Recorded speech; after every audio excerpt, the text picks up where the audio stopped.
Vocês sabiam que um dos atores principais dessa série vivia literalmente com dor constante e tomava mais de 20 comprimidos por dia só para conseguir respirar? Que outro intérprete de um papel central escondeu uma lesão na coluna vertebral durante 40 anos e continuava gravando já numa cadeira de rodas? E sabiam que a atriz que deu vida a um dos personagens mais marcantes do programa morreu completamente sozinha, levada por um câncer, sem ter contado quase nada a ninguém? Bem-vindos à Ilha da Fantasia. Aqui, os sonhos se tornam realidade, mas nos bastidores, a história é bem diferente. Hoje vamos falar das pessoas que criaram a magia desse programa, de quem elas eram na época e no que se tornaram depois. Número 1. Barbie Benton como Bunny Kelly e outros personagens. Se vocês eram homens no final dos anos 70 e assistiam televisão, conheciam ela, Barbie Benton.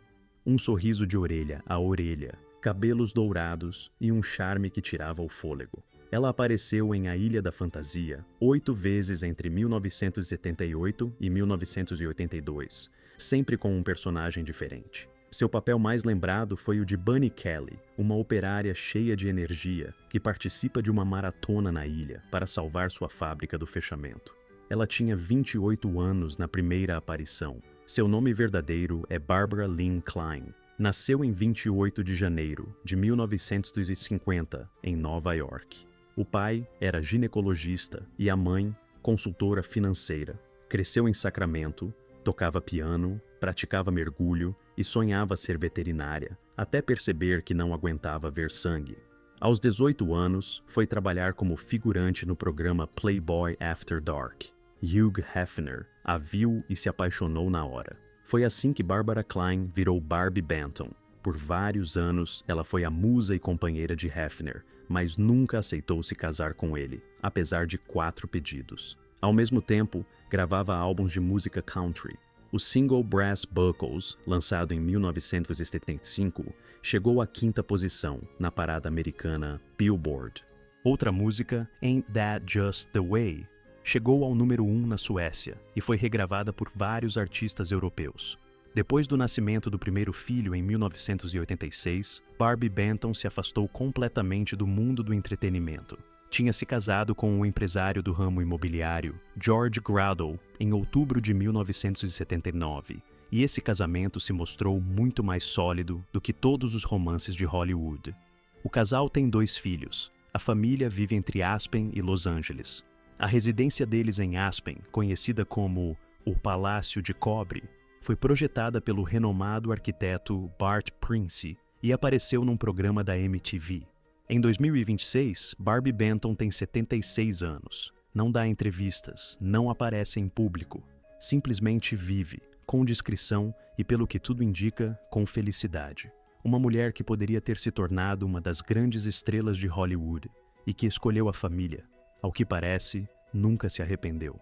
Número 2. Ken Barry como Elliot Fielding e outros personagens. Ken Barry era daqueles caras capazes de fazer a gente rir sem quase abrir a boca. O corpo era um instrumento de comédia, agilidade, timing, domínio absoluto do humor físico.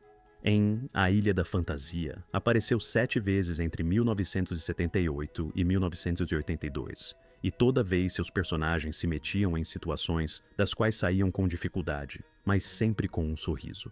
Tinha 44 anos na primeira aparição. Kenneth Ronald Barry nasceu em 3 de novembro de 1933, em Moline, Illinois. Desde os 12 anos sonhava em dançar. Ia ao cinema ver Fred Astaire e Gene Kelly e repetia os passos em casa. Durante o serviço militar, serviu sob as ordens do sargento Leonard Nimoy. Sim, o mesmo que depois seria o Spock em Jornada nas Estrelas. E foi justamente Nimoy quem o aconselhou a tentar a sorte em Hollywood. Barry virou estrela das sitcoms. F-Troop, Mayberry, RFD, Mama's Family, todos foram sucessos populares na época. Mas sua vida pessoal foi marcada por tragédias que a câmera nunca mostrou. Seu primeiro filho, Joseph Larson Barry, morreu 6 dias após o nascimento, em 1962. O filho adotivo John faleceu em 2016 de um tumor cerebral, aos 51 anos. A filha Jennifer morreu em 2020 por causas naturais, aos 55 anos. Ken Berry sobreviveu a 3 dos seus filhos. Apesar de tudo isso, quem o conhecia dizia sempre a mesma coisa. Ele continuava sendo uma boa pessoa, infinitamente boa, sem amargura, sem ressentimento. Um homem que sabia rir mesmo quando tudo ao redor desmoronava. Em 1º de dezembro de 2018, Ken Berry morreu de insuficiência cardíaca em Burbank, Califórnia. Tinha 85 anos. Sua companheira de longa data, Suzy Walsh, esteve ao lado dele até o fim. Hollywood perdia um dos últimos grandes comediantes da velha guarda. Número 3. Michelle Phillips, como a Princesa Naya e outros personagens. Antes mesmo de aparecer em A Ilha da Fantasia, o mundo inteiro já conhecia sua voz. Michelle Phillips foi integrante do lendário grupo The Mamas and the Papas, California Dreamin', Monday, Monday. Essas músicas viraram hinos de toda uma geração. A revista Time a chamou de o soprano mais puro do pop. Chegou à ilha já como atriz consolidada e apareceu no programa 7 vezes entre 1979 e 1984. Tinha 34 anos na primeira aparição. Holly Michelle Gilliam nasceu em 4 de junho de 1944, em Long Beach, Califórnia. A infância foi interrompida muito cedo. A mãe morreu quando ela tinha 5 anos. Ela e a irmã foram morar com o pai no México. Desde pequena, Michelle aprendeu a conviver com a perda. Essa dor, a primeira de muitas, deixou nela algo que nunca foi embora. O casamento com John Phillips, fundador dos Mamas and the Papas, foi conturbado ao extremo. Ela foi expulsa do próprio grupo após a revelação de um affair com outro integrante. Depois voltou. Depois, outro divórcio. Em 1970, ficou casada por 8 dias com o ator Dennis Hopper, uma união que entrou para a história como um dos casamentos mais relâmpago de Hollywood. Depois, teve um relacionamento com Jack Nicholson e perdeu o filho que esperavam antes do nascimento. Depois, um romance com Warren Beatty, anos ao lado do Dr. Steven Sachs, que morreu em 2017 após 18 anos juntos. Michelle Phillips é hoje a última sobrevivente dos Mamas and the Papas. Cass Elliot morreu em 1974, John Phillips em 2001, Danny Doherty em 2007. Só ela lembra de tudo. Em 2026, Michelle Phillips tem 81 anos. Ainda dá entrevistas, ainda fala sobre o que importa. Sua filha, a cantora Tina Phillips, do grupo Wilson Phillips, continua a tradição musical da família. Michelle trabalha num projeto de cinebiografia sobre o grupo, A Última das Mamas, e tudo indica que ela ainda não disse sua última palavra. Número 4. Phyllis Davis como Whitney Clark e outros personagens. Diziam que ela era uma das mulheres mais bonitas de Hollywood. No teste, pediram que ela colocasse um maiô. Foi contratada na hora. Phyllis Davis apareceu em A Ilha da Fantasia 9 vezes entre 1979 e 1984. Tinha 38 anos na primeira aparição. Seus personagens eram dos mais variados: a bela, a intrigante, a vítima, a heroína. Ela sabia fazer tudo. Phyllis Ann Davis nasceu em 17 de julho de 1940 em Port Arthur, Texas. A infância foi, no mínimo, inusitada. Os pais tinham uma funerária. A família morava no andar de cima, bem em cima do salão de velórios. As crianças precisavam ficar em silêncio enquanto as cerimônias aconteciam embaixo. Talvez tenha sido isso que a ensinou a nunca mostrar demais. Seu melhor papel foi o de Beatrice Travis na série policial Vegas, 1970-1981. Colaboradora inteligente e determinada de um detetive particular interpretado por Robert Urich. 69 episódios seguidos. Em paralelo, romances dos quais Hollywood inteira falava. Um longo relacionamento com Dean Martin nos anos 70. Depois com o famoso jockey Lafitte Pinkey nos anos 80. Nunca se casou. Em algum momento, Phyllis Davis simplesmente sumiu. De verdade. Foi para a Ásia sozinha, sem dar explicações. Para as selvas da Tailândia, em busca de algo.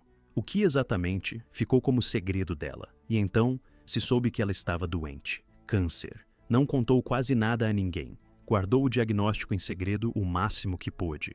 Em 27 de setembro de 2013, Phyllis Davis morreu em sua casa em Henderson, Nevada. Tinha 73 anos. Nem a Variety, nem o The Hollywood Reporter publicaram uma nota. Uma das presenças mais marcantes da televisão dos anos 70 foi embora quase sem ser notada. Isso é injusto e merece ser lembrado. Número 5. Carol Linley como Catherine Harris e outros personagens. 11 aparições, da primeira à última temporada. Nenhum outro ator convidado apareceu tantas vezes em A Ilha da Fantasia quanto Carol Linley. Toda vez, um personagem novo, uma história nova, um rosto novo. Mas sempre a mesma sensação. Havia ali alguém que sabia o que era sofrer de verdade. Tinha 34 anos na primeira aparição. Carol Ann Jones, conhecida como Carol Linley, nasceu em 13 de fevereiro de 1942, em Nova York. Começou a carreira profissional ainda adolescente, em comerciais e capas de revista. O primeiro grande sucesso veio com o filme Blue Danning, 1959, no qual interpretou uma jovem que enfrentava uma gravidez indesejada, um tema que Hollywood quase não tocava na época. Depois veio O Destino do Poseidon, The Poseidon Adventure, 1972, um dos filmes catástrofe mais rentáveis do seu tempo.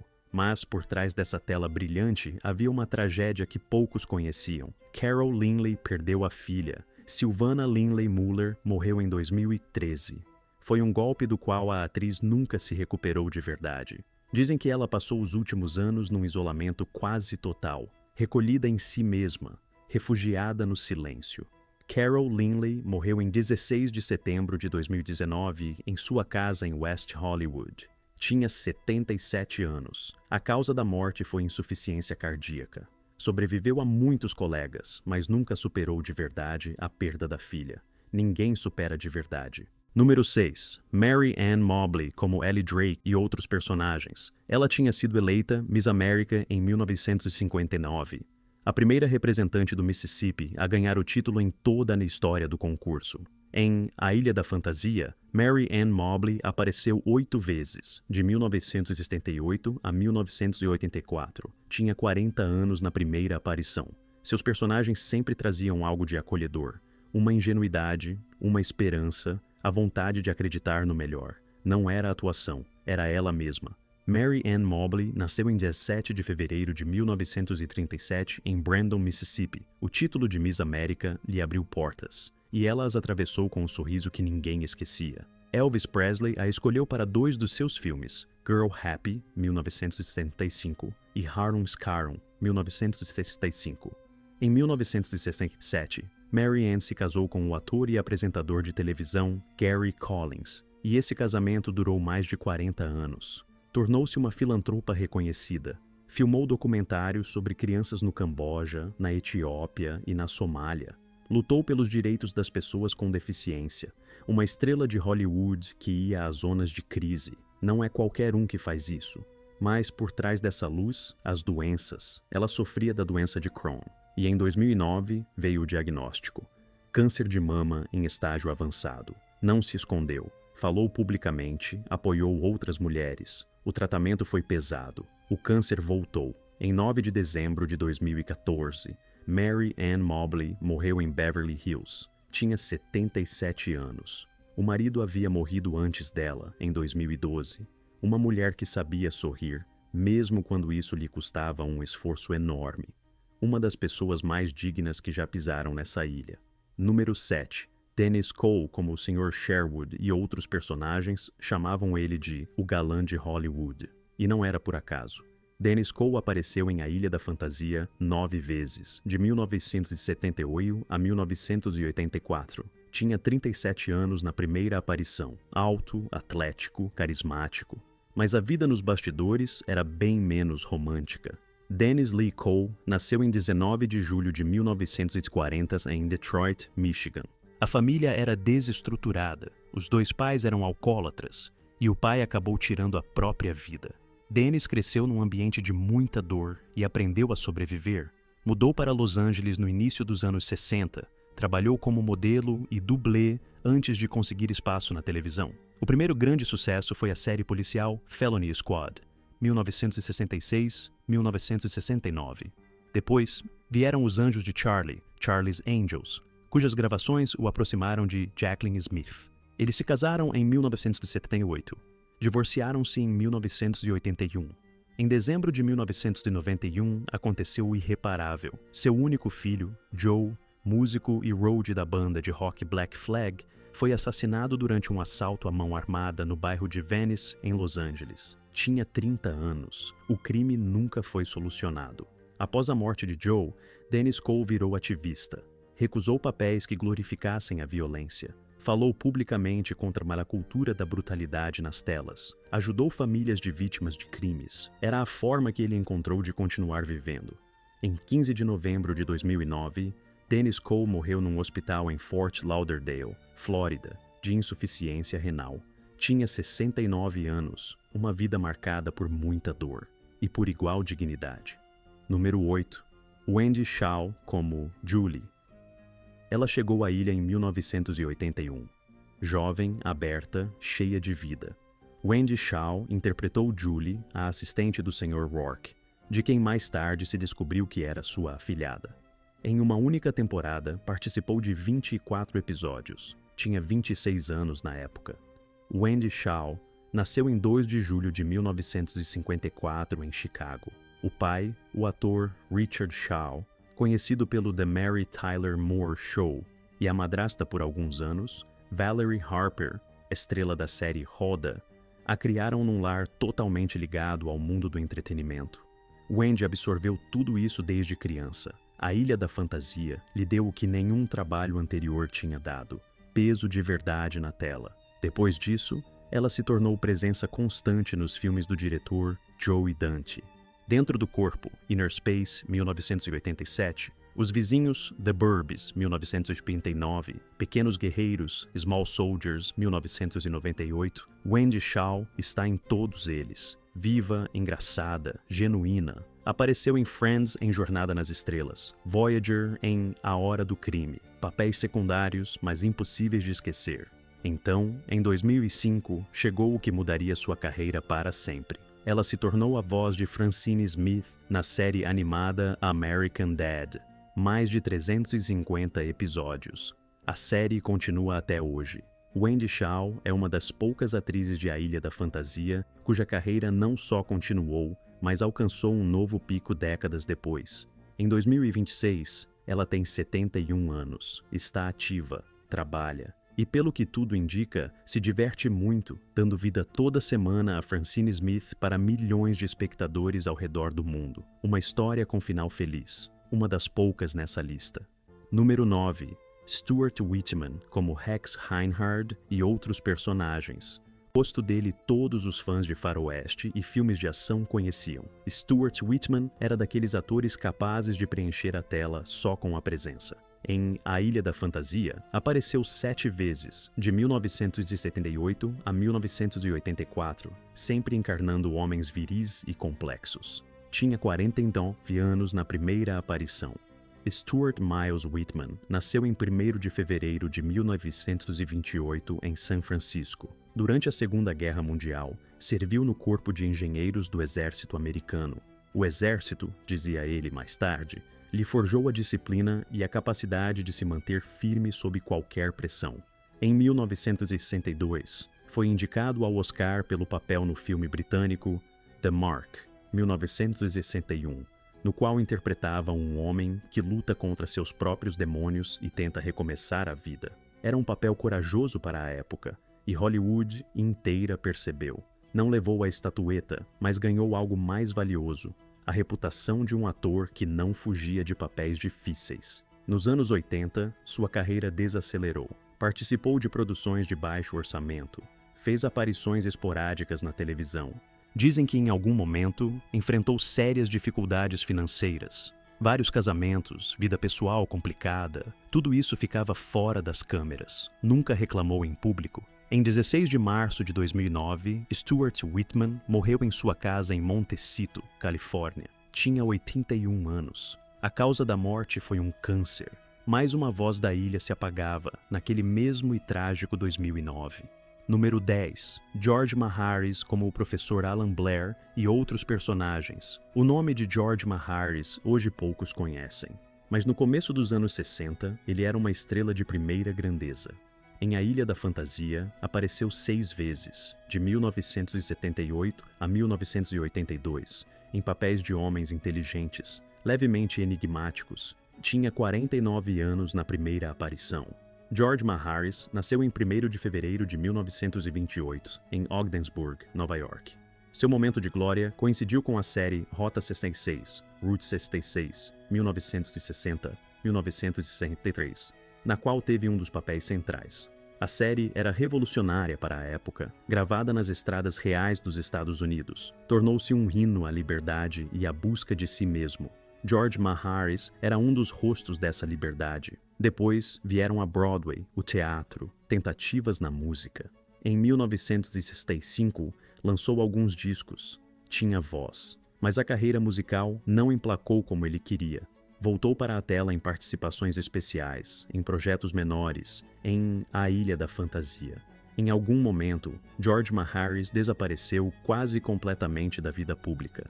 Sabia-se muito pouco sobre sua vida pessoal. Nunca se casou publicamente, não dava entrevistas, simplesmente vivia. Em 28 de maio de 2009, George Maharis morreu em Beverly Hills. Tinha 81 anos. A causa da morte foi insuficiência cardíaca. Uma estrela que brilhou intensamente e se apagou em silêncio, naquele mesmo 2009 que levou vários de seus colegas da ilha. Um ano que esvaziou esse lugar mágico. Número 11. David Hedison, como Daniel Garman e outros personagens.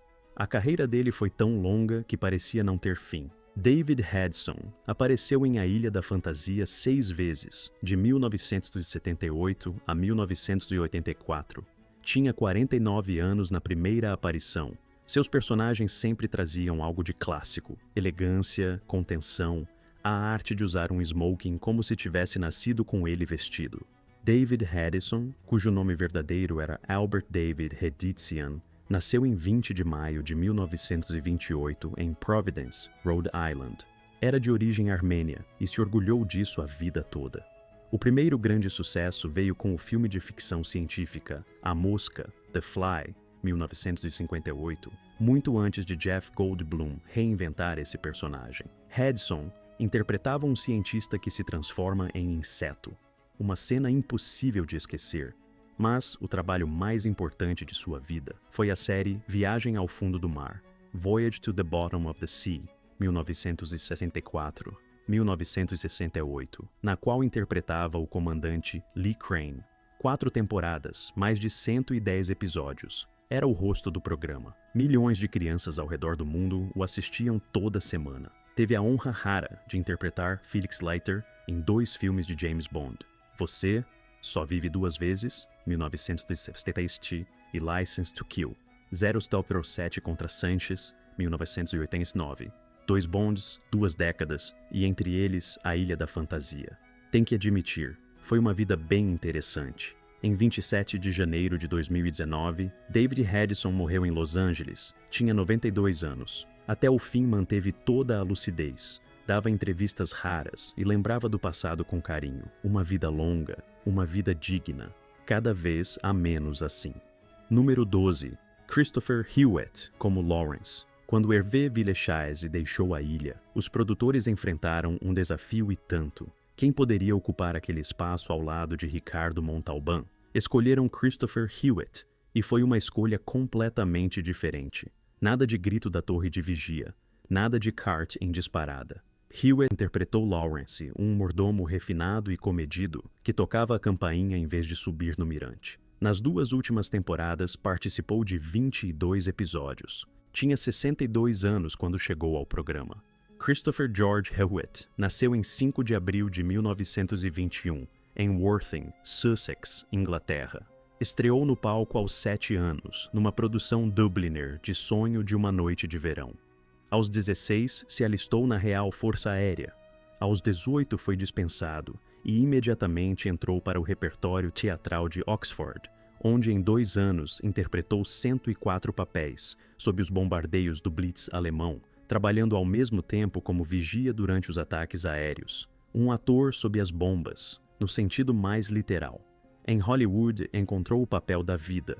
O Sr. Belvedere, na sitcom homônima da ABC, 1985-1990. Um mordomo britânico cheio de manias numa família americana comum. Era o papel que estava esperando por ele. Antes disso, tinha atuado em Os Produtores, The Producers, 1967, de Mel Brooks, no papel extravagante do diretor de teatro Roger Debris, um personagem que ninguém que viu o filme conseguiu esquecer. Ao longo de toda a carreira, Christopher Hewitt manteve sua vida privada em absoluto sigilo. Vivia e trabalhava numa época em que isso exigia cuidado constante, e ele foi cuidadoso. Os colegas o descreviam como um homem caloroso, espirituoso, de uma cortesia impecável e, ao mesmo tempo, completamente fechado.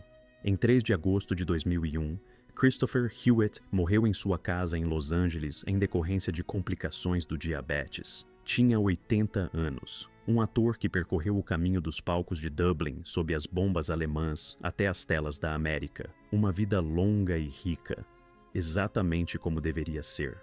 Número 13. Hervé Villechaize como Tatu. Antes de ouvir qualquer outra coisa, guardem bem isso.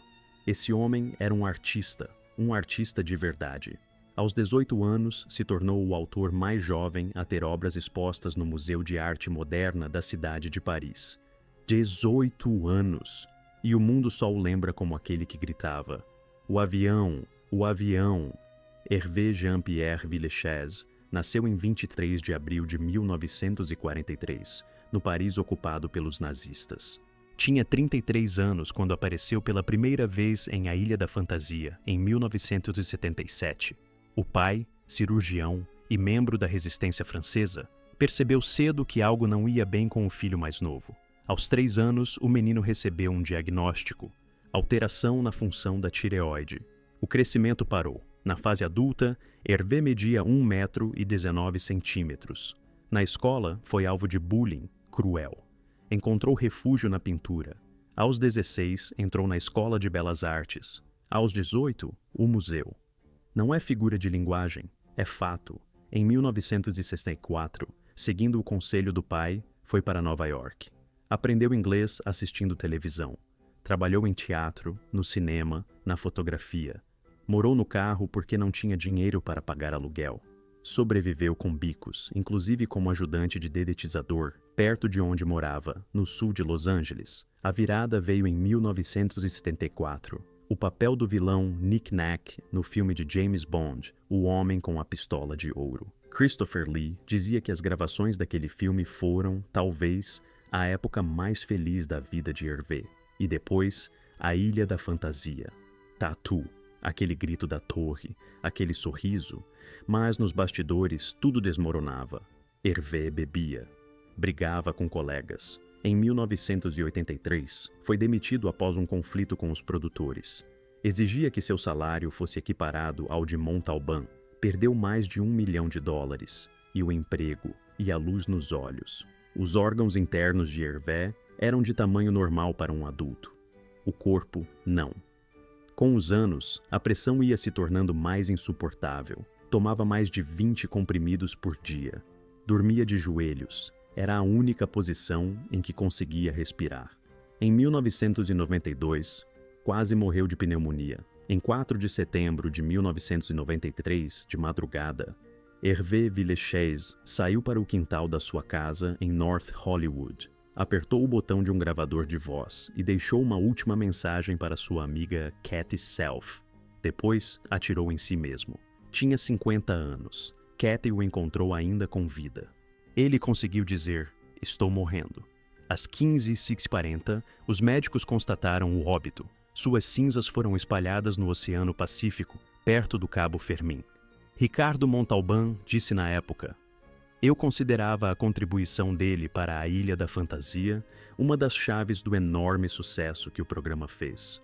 O menino do Paris ocupado, perseguido por ser baixinho, o artista, o ator, o homem que o mundo inteiro lembra por uma única frase e que quase ninguém conheceu de verdade. Não esqueçam disso." Número 14. Ricardo Montalban como o Sr. Roark. Ele entrava no quadro devagar, terno branco, têmporas prateadas, um olhar que enxergava fundo nas pessoas. E aquela saudação à multidão que chegava.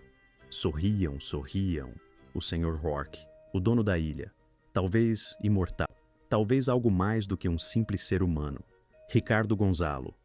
Pedro Montalbán e Merino nasceu em 25 de novembro de 1920, na cidade do México, numa família de imigrantes espanhóis. Tinha 56 anos quando apareceu pela primeira vez em A Ilha da Fantasia, em 1977. Começou a carreira no cinema mexicano nos anos 40.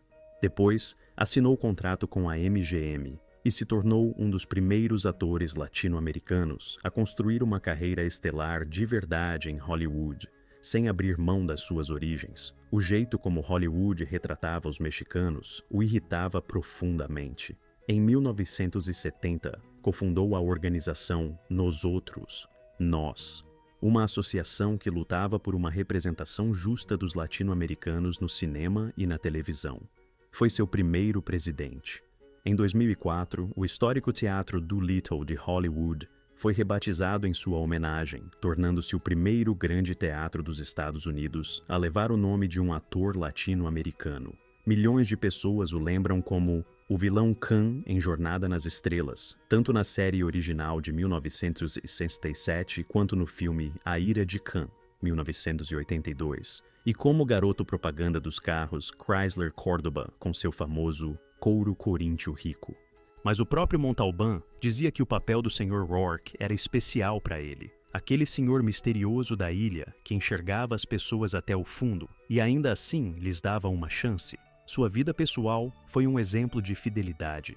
Em 1944, se casou com Georgiana Young, irmã da atriz Loretta Young. Ficaram juntos por mais de 63 anos. Tiveram 4 filhos. Ela morreu em 2007. Ele a sobreviveu por apenas 1 ano e meio, mas por trás dessa fachada havia uma dor escondida que poucos conheciam. Em 1951, durante as gravações do faroeste Across the Wide Missouri, Montalbán sofreu uma grave lesão na coluna. Um cavalo o derrubou e pisoteou. Escondeu isso durante 40 anos. Continuou gravando. Continuou sorrindo. Em 1993, a dor ficou insuportável. Uma cirurgia de coluna de 9 horas. Mas não foi suficiente. Ricardo Montalbán ficou numa cadeira de rodas e assim permaneceu pelo resto da vida. Continuou trabalhando. Apareceu nos 3 filmes de Spy Kids no papel do avô Valentim. Emprestou a voz a personagens em séries de animação. Fez discursos da cadeira de rodas no teatro que levava seu nome. O Papa João Paulo II o nomeou Cavaleiro da Ordem de São Gregório em 1998. Em 1993, o Sindicato dos Atores lhe entregou o prêmio pelo conjunto da obra. Em 14 de janeiro de 2009, Ricardo Montalbán morreu em sua casa em Los Angeles. Tinha 88 anos. A causa oficial foi insuficiência cardíaca. Está enterrado no cemitério Holy Cross em Culver City. Dizem que no dia da sua morte, um colega disse baixinho: a ilha não existia sem ele. Ele era a ilha. O homem que escondeu a dor durante 40 anos. Que lutou pelos seus, por todo o Hollywood latino-americano. Que amou uma única mulher a vida toda. E que, mesmo na cadeira de rodas, dava a impressão de que o mundo inteiro estava aos seus pés. Bem-vindos à Ilha da Fantasia. O Sr. Rourke dá as boas-vindas a vocês. Aqui estão eles, os homens e mulheres que criaram essa magia. Atores cujos personagens viviam na tela enquanto suas vidas reais aconteciam do lado de fora. Filhos perdidos e doenças enfrentadas. Uma dor escondida por trás de um sorriso. Amores que duraram décadas. Uma solidão que ninguém via. E raras, tão raras. Histórias de felicidade tranquila. Todos merecem ser lembrados. Não só pelo nome dos personagens, mas pelos seus próprios nomes. Se essa viagem no tempo valeu a pena para vocês, se inscrevam no canal. Ativem o sininho para não perder o próximo episódio. Ainda tem muitas histórias para contar, sobre pessoas que achávamos conhecer, e sobre o que, na verdade, não sabíamos. E também, contem nos comentários, quem era o seu ator favorito de A Ilha da Fantasia? Qual história mais te surpreendeu? Vocês sabiam do que acontecia nos bastidores? A gente quer saber, porque são as palavras de vocês que mostram o que contar a seguir. Até breve na ilha.